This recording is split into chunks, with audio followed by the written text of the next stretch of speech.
James, ನಾನು ಹೇಳಿದ informer ಐಶ್ವರ್ಯ ಇವಳೇನೆ. Hello. ಚೆನ್ನಾಗೇ ಇದ್ದಾಳೆ.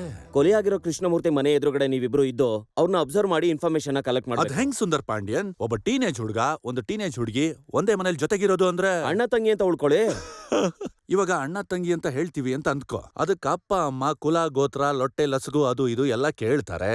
ಆದ್ರೆ ಹೊಸ್ದಾಗ್ ಮದುವೆ ಆಗಿರೋ ಗಂಡ ಹೆಂಡ್ತಿ ಅಂತ ಹೇಳ್ಕೊಂಡ್ರೆ ಎಲ್ಲಾ ರೀತಿಯಲ್ಲೂ ಆರಾಮಾಗಿರುತ್ತೆ. ಏಯ್, ಮನ್ಸಲ್ ಅದು ಇದು ಅಂತ ಅಂದ್ಕೋಬೇಡ, ಲಾಜಿಕ್ ಕರೆಕ್ಟ್ ಆಗಿರುತ್ತೆ ಅಂತ ಹೇಳ್ದೆ. ಏನಾಯ್ಸು? ಏನಂದೆ? ಐಸಾ? ಹೌದು, ಐಶ್ವರ್ಯ ಅಂತ ಅಷ್ಟು ದೊಡ್ಡ ಹೆಸರಿದೆಯಲ್ಲ, ಅದನ್ನ ಶಾರ್ಟ್ ಆಗಿ ಐಶ್ ಅಂತ ಹೇಳ್ಬಿಟ್ಟೆ. That's why I said like that. ಇದು ಚೆನ್ನಾಗಿಲ್ಲ, ಆದ್ರೆ ನೀನ್ ಹೇಳೋ ಲಾಜಿಕ್ ಸರಿ ಇದೆ. ನಾನು ಅದ್ನೇ ಅನ್ಕೊಂಡೆ, ಆದ್ರೆ ನೀನು ಹೆಂಡತಿ ಆಗೋದಿಕ್ಕೆ ಒಪ್ತೀಯೋ ಇಲ್ವೋ ಅನ್ನೋ ಅನುಮಾನದಿಂದ ನಾನು ನಟ್ನೆ ತಾನೆ ಸರ್.